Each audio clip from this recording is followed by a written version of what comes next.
You're listening to The Big Lift, the podcast of Web Trends Optimize, the CRO solution that enables marketers and developers to maximize the ROI on their digital properties. Web Trends Optimize is a powerful, feature-rich and easy-to-use solution, all delivered within a fixed-price contract with no additional cost for increased functionality ever. During these podcasts, we meet some of the key influencers within the marketing and conversion world to understand their roles and examine their challenges.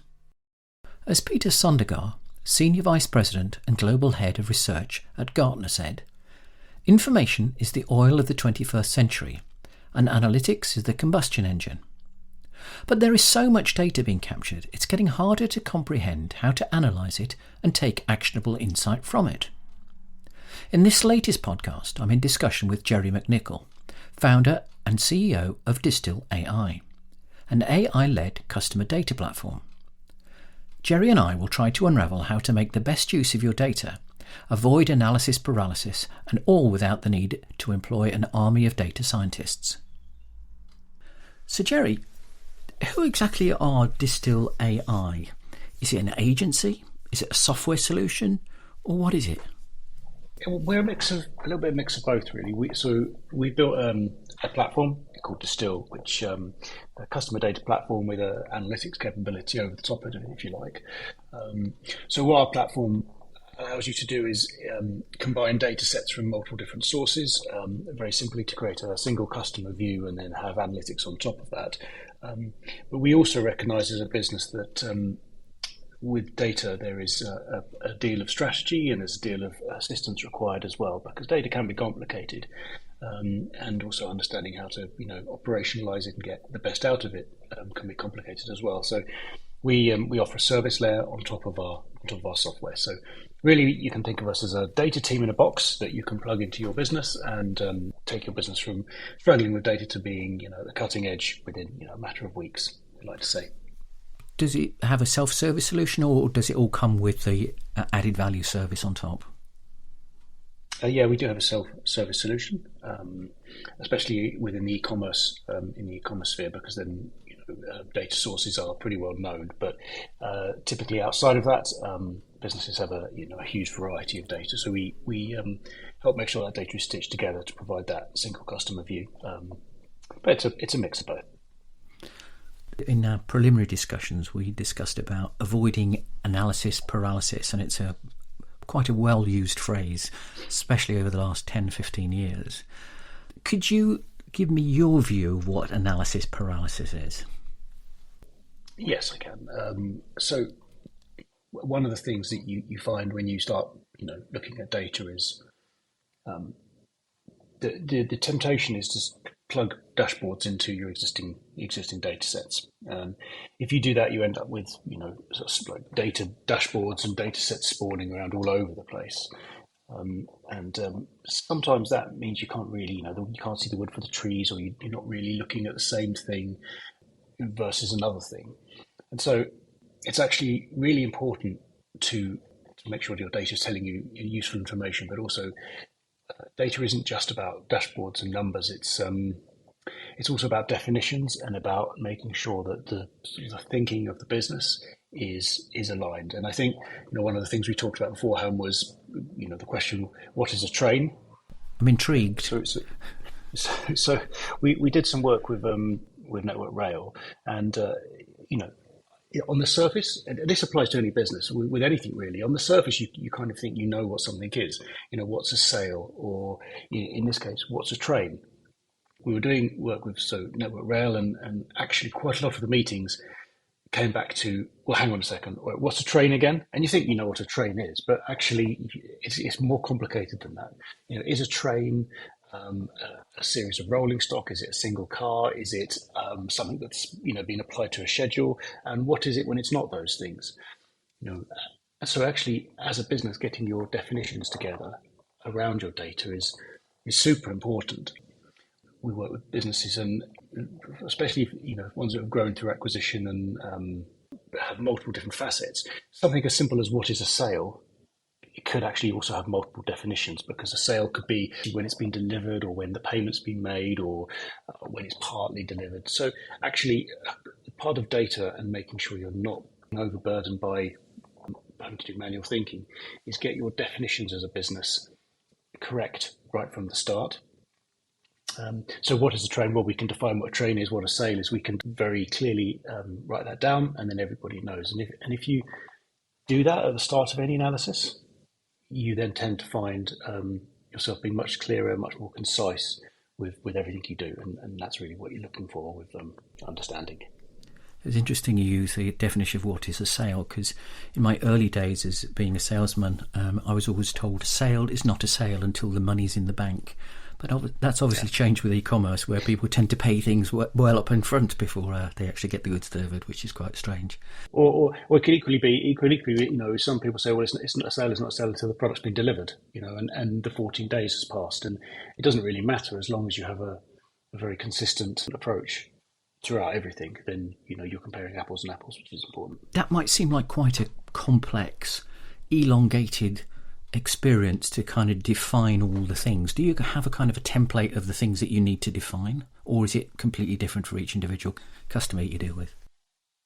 So there's an approach rather than a template, and typically that approach is a workshop where you sit down with it's not actually data people and it's not engineers, it's normally the finance team or the heads of the business, and say, okay, how do you think about the business?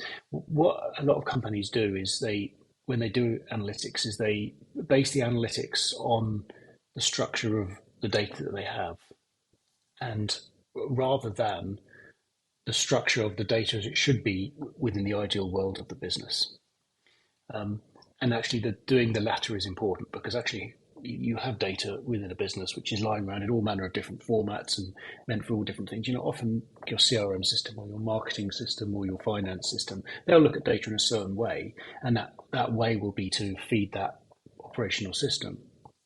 But actually, collectively, how the business thinks of data is actually how you want to be analysing. So it comes back down to what is a sale. One system might think of a sale as one way, another might think of it another way, and they make sense in the context of those systems. But actually, the approach is to go through it and say, okay, let's just talk about how your business works. Let's make some definitions, and then let's take the data and transform it into those definitions, so that the data is always accurate against what the business is trying to achieve. So one of the things that I would kind of come up with that is, what do you define as good data? If I use an analogy of, when you're cleaning out your garage or whatever, you want to keep stuff and you want to get rid of stuff, and you want to be able to think, well, that might be useful, I'll keep that. And as I get older, I'm finding more and more of the stuff that could be useful is no longer being useful. So how does that work? How can you define what good data is in a particular business, I would say? Yes, you can. And but to answer your question about what you should also keep and what you should throw away is complicated as well. It's about how you present it, really. Data is it can be it's an interesting beast. It can morph and it can change underneath you and give you different answers. So I'll give you an example. If you have a list of customers, and in one of those customer fields you have, is this person a student or not a student? Yes or no? Very simple. This is Bob. He is a student. Yes. And then you have, say, for example, all the sales records attached to Bob. You can say, okay, give me everybody, how much stuff did we sell to students? How much stuff did this month or last month or whatever. And then it's very simple. You find all the people who are students, have yes in that column, and then you sum all of the things that they bought. That gives you an answer, 500 grand or whatever. So great, we sold 500 grand of stuff to students last month. But if you are doing good bookkeeping and keeping your records, and Bob will eventually not become a student, and you'll change Bob's record from being a student to not being a student, you could ask exactly the same question a year later. How much stuff did we sell in that month a year ago to students? And because Bob's record has changed from not being a student, the number will be different. You say Bob was, extremely prolific student spender, and he spent 100 grand on something. We now have spent 400 grand. We've now sold 400 grand's worth of value to students, and that's wrong. It's incorrect information. But yes, so actually, the way data is structured and the way data is held is really, really important. In that example there, I can show you very simply that you could have your answers are going to be total nonsense. What you think is a really simple question is actually not a simple question at all, because Bob was a student, he's not a student, and you're literally basing your decisions on nothing. So what to throw away is really important. But one of the challenges, I think, I've been in marketing for half my career. One of the challenges is data is always out of date. That's a big statement to make, but generally speaking, it's a big statement to make.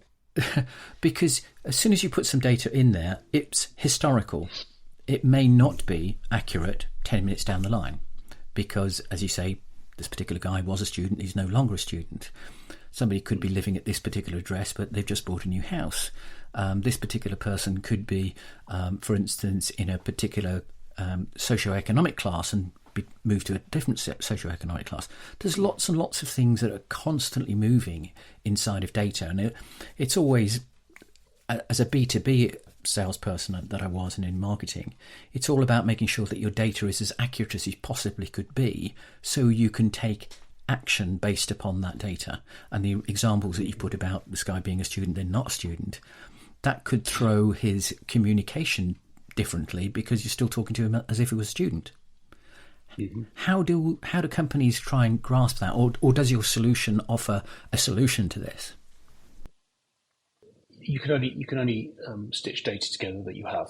You can bring data in, and you can do as much as you can with it. The importance is not to have silos of information, and that comes onto the single customer view. And that means if you've got a record of a customer in one system and a record of a customer in another, which invariably most businesses do have, you actually pull all that information together in a single place, and then that forms, if you like, the backbone of the business's understanding of the business and the operations and all the customers.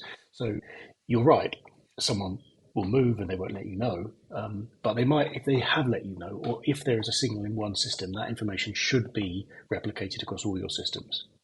The single customer view is, I would describe it as a holy grail for many companies. It's been part of the agenda for, I suppose, in marketing for maybe 5, even maybe 10 years, to be able to have this single view. But there are, customer data is even more fragmented now than it ever was before. So how do you bring all that data together in one place and know that you're actually got, I'll use the phrase, good data in that set? Technically, it's not easy, but that problem's been solved, and we've solved it inside our platform. It's simply bringing all the data together from all the different systems into one sort of pot, and making sure that the system. If you think about a business, you will have all your various different departments. So you've got the sales department, you've got the marketing department, you've got the finance department. They will all have operational systems. Mm-hmm. It could be HubSpot or Salesforce in the sales team. It could be a series of email platforms, Digital, Klaviyo, Braze, or whatever in marketing, and then Xero or Sage or whatever in finance. It's important to take all of that data together and put it into a central repository, and it's like the veins running through a business. That data, and one thing happening in one will feed the single customer view, which will feed all the other data silos, or to keep them all up to date. So when we started Distil, actually, this concept of that was how we thought about it, and we were like, this actually is, what pigeonhole do we put ourselves into? Are we a marketing platform? Are we a finance platform? And we were, no, actually, data is important across all of these different platforms. Data is technical, but it shouldn't be really. It should cover finance, but it's not a finance system. It's not really a marketing system either, but it should be involved in marketing. Since then, a kind of a thought has sprung up, I guess, in the industry around this concept of data being a revenue operations service. So businesses are now starting to think about RevOps, where actually you have a data team or some data software which sits behind any of the revenue generating operation of a business. So sitting behind the finance team, sitting behind the marketing team, sitting behind the sales team, and making sure that data is exchanged and utilized across all of those teams. So when you think about data in a business, you need to think about, the way we look at it is actually it's a bit of everything. If you're going to understand customers' LTV, you're going to understand who your high value customers are, and you're going to market to them differently. But also you want to understand that from a finance point of view, and you want to understand it from a sales point of view as well. So it pollinates across all of it. And that's where we see it. It sits as a fundamental pillar of a business, the revenue operations of a business, and how to support the other functions of that. So how come so many companies still don't have that single customer view? Well, quite a few companies have multiple single customer views. Which is, That's a get out of jail free card, that one. Yeah. Well, it's not really, is it? Because it's not maximising. One of the things. So in our platform, for example, we don't have any. You can't send an email from our platform, and you can't, run payroll reports and things. So we've seen marketing platforms adopt single customer views, but actually, all you're doing there is you're giving some more capability to an email platform. There's no way you want to run your finance and your board reporting solely off your email platform. Correct. I mean, they'll want you to do that, but most of the business won't, because as soon as you think, actually, we need to improve our reporting, and now we need to ditch our email system for it, or we need to improve our email system and we have to redo all our reporting. So they don't have it because it can be complicated, and it can be you've got to tie all those departments together. That's what we do, and that's the becoming the accepted new way of how to use data within inside a business to support all of those teams. So in recent years, I think lots of companies have been employing data scientists to try and stitch all this stuff together, and not only stitch it together, but actually interpret the data that is available through dashboards, etc. Do you think companies really need a data scientist, or is it within the bounds of possibility to do this with your software? Well, it's not a data scientist per se you need. So you really, to do data properly, you need three, I guess, individuals or roles. You need a data engineer. That's the person who stitches all that stuff together. And there's an expression, it's done with the process is done is extract, transform, load, ETL. And there's a saying, ETL is hard. Mm-hmm. And it really is hard. Getting data out and synced is a really difficult thing to do. There's so many variations, there's so many nuances, there's so many decisions that need to be made. Syncing data is really difficult. So firstly, you need a data engineer. Data scientists, they won't necessarily have the right skills to do that. It's a data engineering job. And on top of that, you want to be doing business analytics, and that is having an individual who can understand the business and how it works, and that comes back to definitions and structuring data, and then producing analytics and dashboards which represent that. You also then, going back to the data engineer, you need people who can then take that data and then put it back into lots of different systems, and then it comes to the role of the data scientist, which is actually how do we do something, how do we do science with that data? How do we make the company break away? How do we operationalize some really key insights, bringing in machine learning and AI and all of those kind of things? And that's where the data scientist comes. So actually, if you want to do data properly, you need a whole team of people, and then you need someone to manage them. And that's very, as a business is growing up, for any business, it's quite a expense, yeah. And it's quite a punt, if you forgive the expression, to get that right. There's a lot to get right in getting that right. So again, at Distil, that's what we can shortcut a lot of that. So our platform does all the data engineering, does all the unification for you. We also, with the service element, we can support to some extent both the data science aspect and also the analytics aspect, working closely with the business as well. And that de-risks that whole process. Just moving on a little, we've now kind of said, yeah, we can hopefully get a single customer view. We're utilising your software solution and your people to be able to give us some view of what the data, how to interpret the data. But actually using that data, which you would say would be in the roles you just described, a data scientist, it's trying to be able to look at things which are behaviour, trends, seasonality, churn. Mm. Does that work within your system to be able to give people what I would describe a view of the future, potentially immediate future nonetheless, but not just looking at historic, but looking at forward trends and seasonality, etc., etc.? Whether it's Distil or not Distil, really, any data solution that you put in place in your business, we say it should do two things. It should tell you about what's going on, and it should help you operationalize things. I'll give you an example. If you've got a metric which you've you've calculated, which is like a particular churn metric. We think if a customer engages with us on this level and they're a really good customer, and then they start to indicate signs that they're going to leave, they start looking at things, they stop logging in, all of that, and they start indicating a churn risk. It's great to have that in a dashboard. We've got 20% of our customers who are indicating a churn risk at the moment. That's not great, but what we can do is we can look at it and we can go, okay, well, it's 20%, we can try and do something about it. But if you've identified a customer who has a churn risk, you want that information to be used somewhere. You don't want to just look at it and sit back and go, well, there we go. Yes. You want to take that person's record and you want to put it into an email system, and you want to send them something, or you want to give them a discount, or you want to give it to a salesperson, ask them to call up and do something.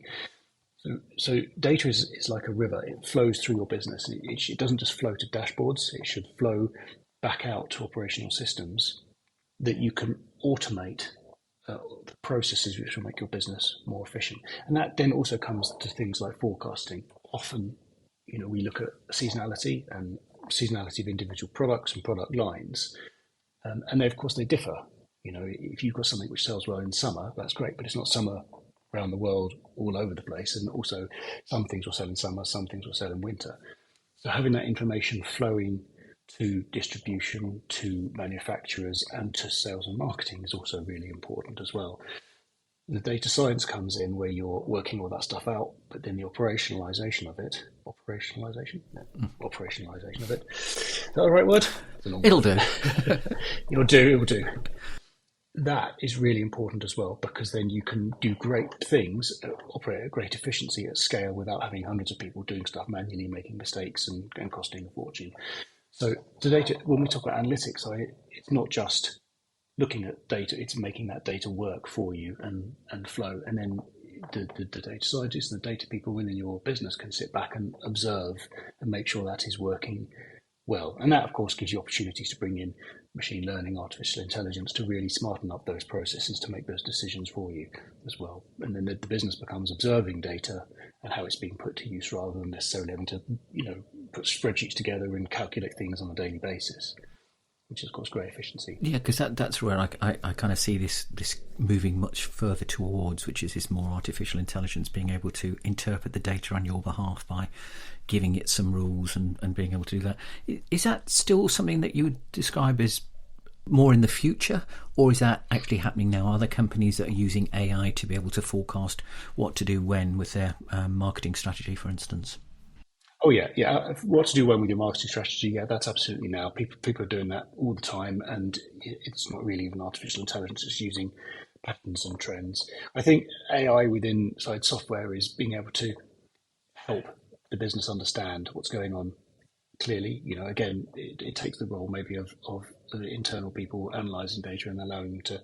AI as a tool to help you explain and work through things is important with inside of data. But of course, with inside execution, such as marketing execution and pricing, the AI allows you to run multiple iterations and have really tactical solutions to things, such as what type of copy to run, where to place your ads, how to do bidding, all of that kind of thing.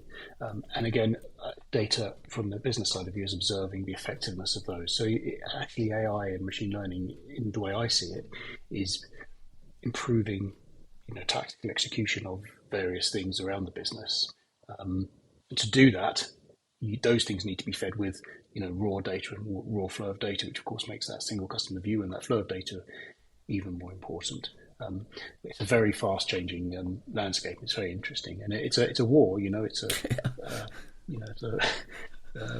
like a Cold War. Who's using the technology the quickest.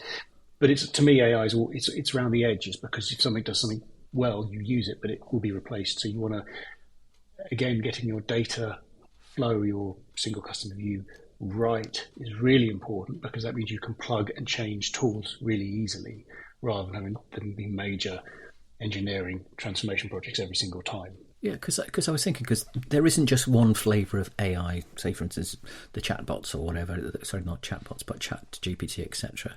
Yeah. And presumably they all believe that they're the best and obviously promote themselves as such. But there must be nuances with regard to what one does and what another does.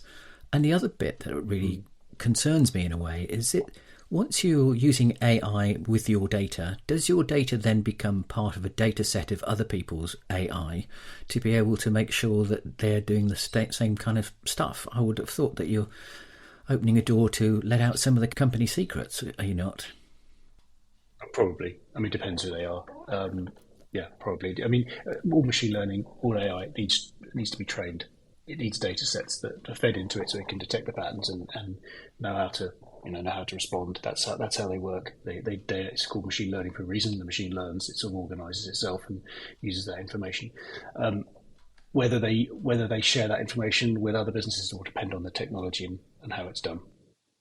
Again, what it's doing, because obviously the internet is a vast amount of information, and they will learn from interactions. But yeah, exactly. Because it's interesting, because I can't remember where I read it, but two students both had the same question to ask for their thesis, and both of them used a AI tool to be able to make this happen. And whilst there was some consensus of thought between the two, they weren't by any means exactly the same. They were kind of nuanced in certain ways, and some of the facts and figures were in one and they weren't in the other, and vice versa. So it must be quite a challenge to be able to hang your hat on a piece of technology to interpret data on your behalf. But presumably you're saying that if you teach it what you want to do, will it only do what you want to do, or will it use the great unwashed data that's sitting out there as well to help formulate insight for what you should do? Well, exactly. If you've got enough data to teach it, what you can. If you've got enough data to teach it only on what you know is right. But I think this is it's very interesting, a very interesting problem, because this machine is learning. You're not programming it, so to speak. You're not saying, if you see say A, yes, you're giving it a bunch of data and asking it to come up with some stuff. And if you fed it Wikipedia, then it's just going to recite Wikipedia back. I think there's some, people look at, I guess, some of the AI assistants we have, and they think, well, why can't these things be as smart as ChatGPT? Why can't I ask, Siri these questions and it give an answer? And of course, it's perfectly possible that Apple could plug all that technology into Siri, or Amazon into Alexa, but then those things will probably just start spouting nonsense, because we're not spouting nonsense, but it's like talking to Dave down the pub. Dave has heard some stuff and it's just going to recite it back again. So there's no guarantee what they're going to tell you is right at all. It's a very interesting problem, and it's not these things they're just smart monkeys, or very smart monkeys, or very smart humans. They still are reading stuff and composing their responses to it. But as a business, how do you nail your colours to a particular mast? So that's what I mean. I don't think technology at the moment exists for AI to run a business. But what you do use it tactically. Let's just talk about generating copy, for example. So rather than asking a human to write copy, you can ask AI to write copy for you, and then you can ask a bunch of variations and out it goes. So you're using the AI at the edges to execute campaigns or to execute decisions, but equally you're monitoring it.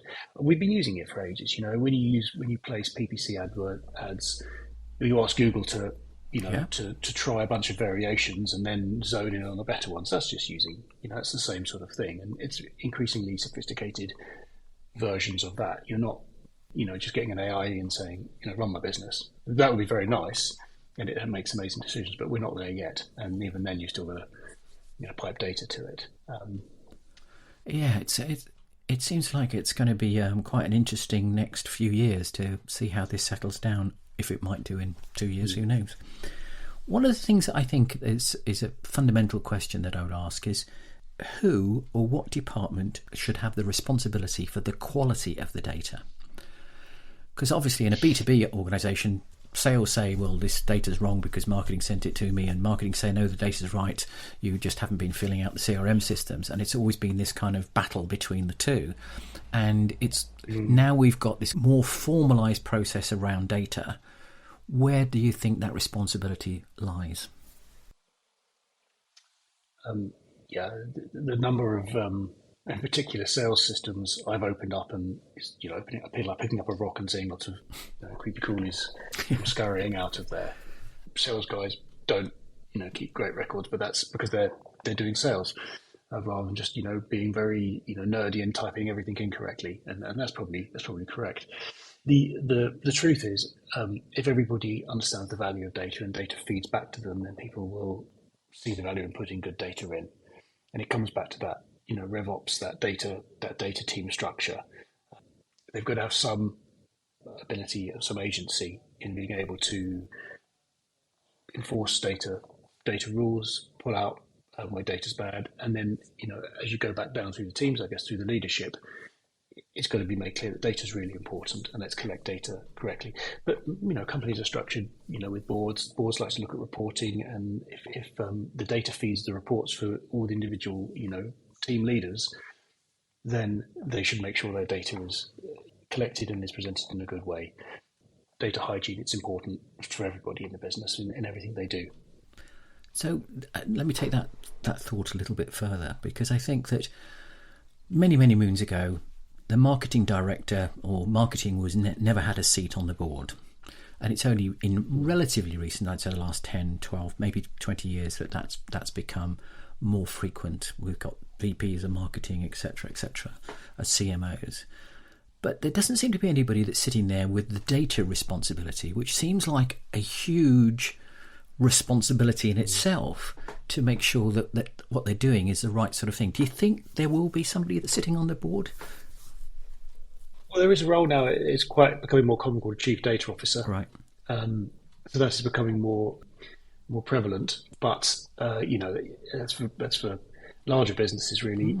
To me, if you had to put it under someone, it would be under the finance operation, the finance side of things, because ultimately things tie down to revenue. If you can tie everything down to revenue, and if you get the revenue numbers right, and you get the number of sales right, and the number of customers right, and all of those kind of things, then the rest of it, it's like a really solid foundation.